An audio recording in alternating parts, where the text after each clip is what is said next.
창세기 1장 2절 말씀 함께 봉독하겠습니다. 땅이 혼돈하고 공허하며 흑암이 깊음 위에 있고 하나님의 영은 수면 위에 운행하시니라. 아멘. 지난주에 우리는 인간과 사람의 의미에 대해서 알아보았습니다. 하나님이 인격으로 역사하시는 지점이 바로 사람이라고 말씀드렸습니다. 인격적 존재란 껍데기가 사람인 존재를 이야기합니다. 껍데기가 사람이라고 하는 것은 결정적으로 알맹이가 빠져 있음을 전제로 하고 있습니다. 그래서 창조주의 영 앞에서 사람은 항상 껍데기뿐입니다.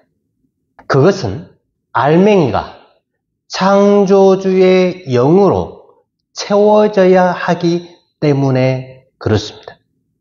알맹이가 창조주의 영으로 채워져야 하는 존재를 가리켜서 사람이라고 말을 합니다. 하나님이 영이라는 말은 하나님이 인격이라는 말과 동일한 것입니다. 하나님의 인격은 사람이라는 껍데기를 내용으로 채우시는 것입니다. 다시 말해서 안이 비워 있어야만이 창조주의 영으로 채워질 수 있다라는 의미이기도 하지요. 그래서 창조주의 영은 절대적인 나로서 인간의 고유성인 나의 그 지점에 오실 수가 있습니다. 그 이유 때문에 사람만이 하나님을 만날 수가 있는 것입니다. 사람만이 하나님의 영을 만납니다. 그래서 하나님의 영으로 충만한 존재를 가리켜서 사람이라 이야기를 한다. 인간의 나라고 하는 것, 나라는 1인칭 자리에 하나님의 영이 나 자리에 서실 때 그 지점, 그런 존재를 가리켜서 인격적 존재라고 이야기를 하고 그를 가리켜서 사람이라고 이야기를 한다는 것입니다. 그래서 우리는 인간의 개념과 사람의 개념을 구분해야 합니다. 사람은 창조주의 영 앞에서 완전히 비워져 있는 껍데기로서의 사람을 가리킨다. 이것을 달리 말하면 내용물은 하나도 없는 오직 나라는 1인칭적 존재 그 자체, 그래서 하나님의 영이 임하지 않는 인간의 나는 오늘 본문에서 말하고 있는 혼돈하고 공허하고 흑암이 깊음 위에 있는 텅 비어있는 허무밖에 없는, 다른 말로 표현하면 무라고 이야기할 수밖에 없습니다. 창세기 1장 2절은 여러분들이 잘 알다시피 천지창조 당시의 땅의 상태를 표현하고 있습니다. 그러나 동시에 우리 인간의 영적 상태를 표현하고 있다라고 하는 사실을 우리는 알아야 합니다. 하나님을 만나지 못한 불신자들의 상태가 바로 이 2절의 말씀과 같이 그 영혼의 혼돈하고 공허하고 흑암이 깊음 가운데 있는, 다시 말해서 하나님의 인격을 나와 너로 만나지 못하고 있는 이들의 모습이다라고 우리는 봐야 합니다. 많은 사람들이 교회를 다니면서 착각하는 부분이 있는 것 같습니다. 예수를 믿으면 마치 모든 것이 해결된 것처럼 생각을 한다는 것입니다. 그래서 내가 하는 모든 일이 하나님을 위해서, 교회를 위해서, 성도들을 위해서, 가족들을 위해서 한다고 이야기하지만 그 내면에 깊이 따지고 들어가 보면 막상 자기 자신을 위해서 일하고 있는 모습을 우리는 볼 수가 있습니다. 그 이유는 우리가 인간이기도 하면서 동시에 사람이기 때문에 그렇습니다. 인간의 나라고 하는 것은 그 자체가 무엇으로 꽉 채워진 내용물을 지칭하는 것이 아닙니다. 오로지 내용물이 하나님의 영으로 채워져야 비로소 살아가는, 그리고 살아갈 수 있는 존재를 의미하기 때문에 그렇습니다. 하나님의 나가 인간의 나의 자리에 임하실 때 이 지점은 인간이 아니라 사람, 즉 하나님의 형상으로서의 죄인임과 동시에 의인이라 칭함을 받는 하나님의 사람을 말하고 있습니다. 우리는 나와 마주하고 있는 하나님의 나, 즉 너의 실제성에 대해서 살펴볼 필요가 있습니다. 물론 지금 나의 앞에 있는 상대의 너를 의미하기도 하지요. 너라고 하는 것은 무엇이 옳고 그른가를 판단하고 규정하는 인식의 대상이 아닙니다. 오직 죽고 사는 실제성의 개념이다. 그것은 우리가 구체적인 사물을 놓고 인식하고 서술하고 묘사하고 판단하고 정의할 수 있는 실체 개념이 아니라는 말입니다. 그렇기 때문에 어떠한 말로도 규정하거나 정의할 수가 없다 하는 이야기죠. 우리가 하나님을 정의할 때 하나님의 여러 가지 속성들을 우리가 이야기를 하잖아요. 전지전능하시고 무소불위하시고 그런 여러 가지 것들을 우리가 이야기하지요. 사랑의 하나님도 이야기하고 자비의 하나님도 이야기하고 우리 기도를 들어주시는 하나님도 이야기하지만 우리가 말하고 있는 그 하나님의 그 개념은 하나님 실제성이 아니다라고 하는 겁니다. 만약 너를 규정한다면 하나의 인칭 대명사로 우리가 볼 수가 있겠지요. 그러나 문제는 너라고 하는 이인칭 대명사로 존재하는 그 무엇을 규정한다라고 하는 것이 인간의 언어로는 도저히 불가능하다라고 하는 것입니다. 1인칭 대명사인 나도 그 무엇으로 규정할 수 없는 이유가 그렇습니다. 도대체 2인칭 대명사를 무엇으로 표현할 수 있을까요? 우리는 불가피하게 항상 3인칭이라는 형식을 빌려와서 표현할 수밖에 없다라고 하는 것을 우리는 알아야 합니다. 그래서 우리 인간의 머리의 구조가 두뇌의 인지 능력은 반드시 3인칭이라는 형태가 되어야만이 비로소 설명을 할 수가 있고 개념으로 만들 수가 있습니다.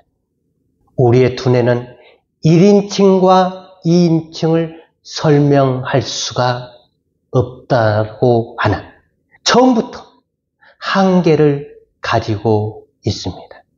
1인칭과 2인칭은 상대를 불러주는 주격과 그리고 상대를 향하여 부르는 혹격만이 존재할 뿐 그 이상과 그 이하는 없습니다.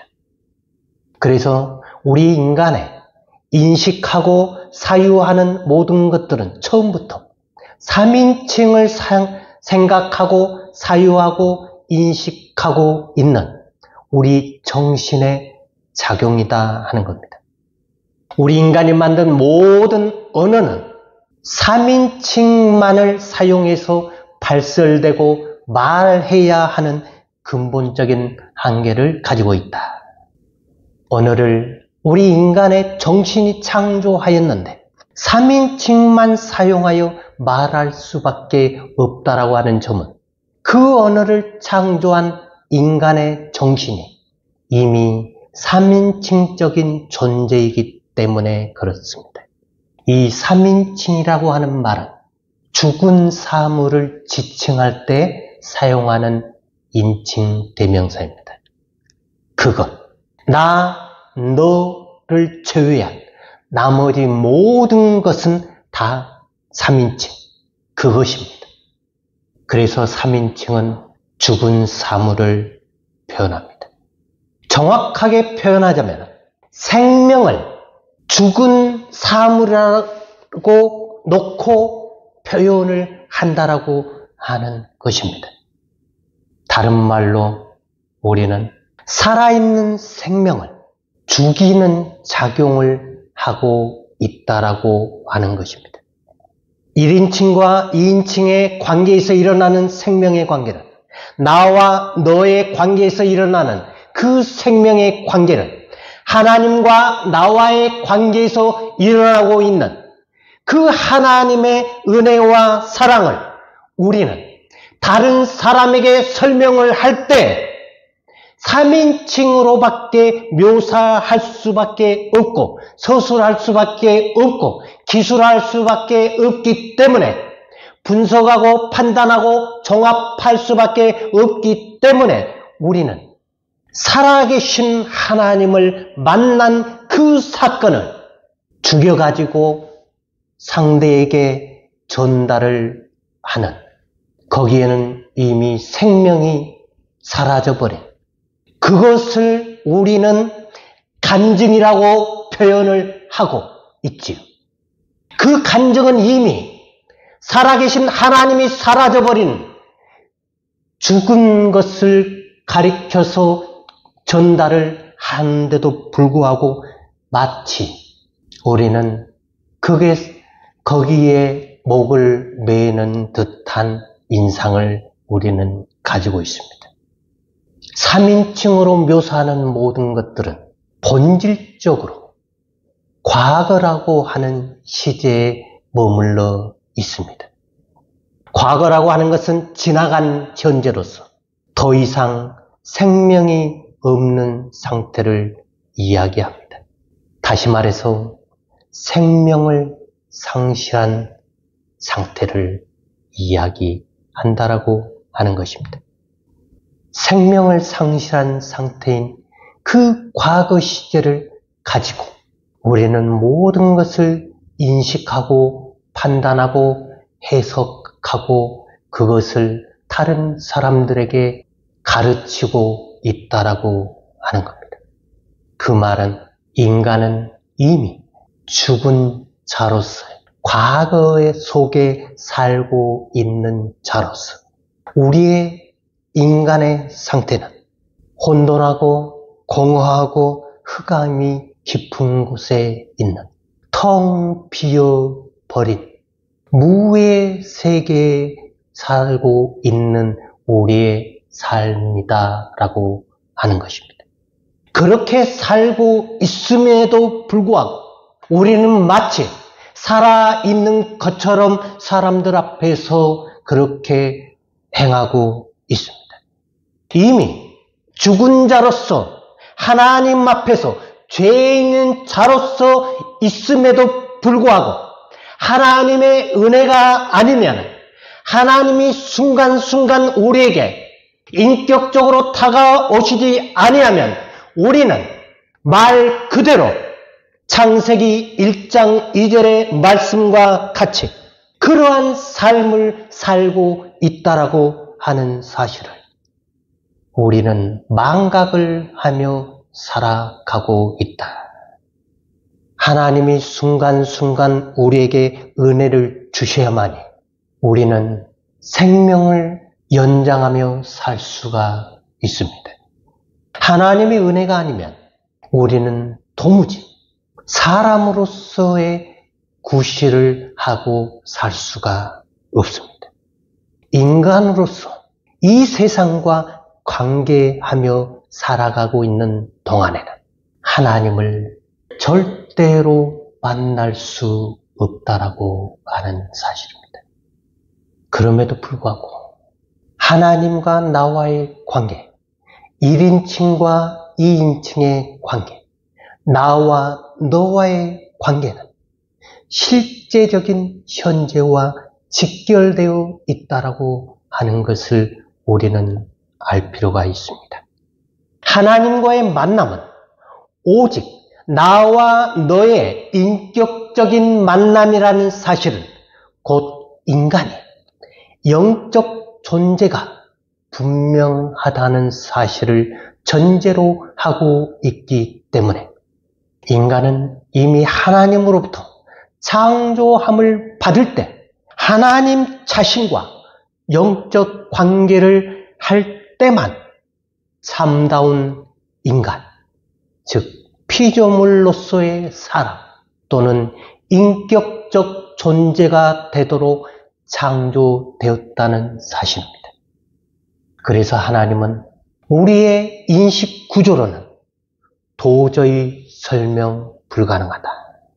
하나님에 대해서 아무리 많은 수사어구를 갖다 붙인다고 해도 그것은 살아계신 하나님을 표현하는 말이 아니다. 그러므로 우리가 우리의 입술을 통해서 나오는 모든 말은 우리의 의식의 요구를 따라서 표현을 하고 있지요. 우리의 의식의 모든 표현 방법은 전부가 다 죽어있는 3인칭이다. 계속해서 말씀드렸듯이 우리가 하는 모든 말과 행위는 하나님 앞에서 그래서 죄악이다 하는 말이 되는 겁니다.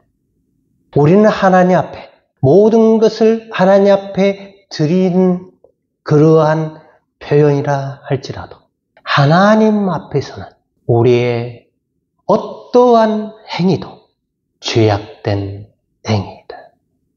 그럼에도 불구하고 하나님은 그러한 죄악된 행위를 하는 우리의 기도를 받으시는 것을 기뻐하시고 우리가 드리는 예배를 기뻐하시고 우리가 하는 찬양을 기뻐 받으신다라고 하는 그 사실 때문에 우리는 하나님 앞에 여전히 나아갈 수 있는 것입니다. 오직 하나님의 은혜가 아니면 우리는 아무것도 아니다라고 하는 겁니다. 우리는 순간순간 이 땅을 살아가면서 하나님의 지배를 받고 살아가는 삶보다도 우리의 의식의 흐름을 따라서 내가 요구하는 바를 따라서 나의 유익을 위해서 우리는 살아가고 있습니다. 여전히 우리는 하나님 앞에서 인간적인 방법으로 살아가고 있다라고 하는 점입니다. 그래서 어느 누구에게 우리가 자랑할 필요도 없고 자랑할 수도 없습니다. 어느 누구에게 당신 잘했다, 잘못했다 이야기할 수가 없다라고 하는 것입니다. 내가 죄악된 행위를 하면서 당신은 나를 따라오라고 한다라고 하는 것은 또 다른 하나님 앞에서 죄악을 짓는 행위이기 때문에 그렇습니다. 이 창세기 1장 2절은 천지 창조의 그때 당시의 땅의 모습만이 아니다 하는 겁니다. 우리 인간의 영혼의 상태가 이 땅을 살아가고 있는 모든 사람들의 영적인 상태가 바로 이렇다 하는 겁니다. 이 사실을 모르는 사람들이 하나님 앞에서, 사람들 앞에서 자기 자신을 세우는 일들을 하고 있지요. 왜 성경은 우리 인간의 영혼의 상태에 대해서 이렇게 이야기를 하고 있을까요? 성경은 하나님과 나와의 그 관계를, 인격적인 관계를 이야기하고 있는 책입니다. 여기에서 우리는 성경을 통해서 인격적인 하나님을 만나지 못한다면 우리에게는 의미가 없습니다. 성경 말씀을 아무리 많이 읽고 외운다 하더라도 하나님과 인격적인 만남을 갖지 못한다면 그거는 자기의 자랑밖에 안 된다는 사실입니다. 이 사실을 우리는 기억하면서 나는 누구이냐? 나는 2절 말씀과 같은 존재이다. 그럼에도 불구하고 그런 나에게 하나님의 은혜와 사랑이 임하면 하나님의 영이 나의 자리에 서게 되면 나는 비로소 하나님의 영으로 충만한 인격적인 나가 된다라고 하는 사실. 그 사실을 기억하시면서 나의 자리에 하나님의 나가 주인으로 설 수 있도록 우리는 하나님 앞에 순간순간 반응하고 응답하는 우리의 삶이 되기를 주님의 이름으로 축원합니다.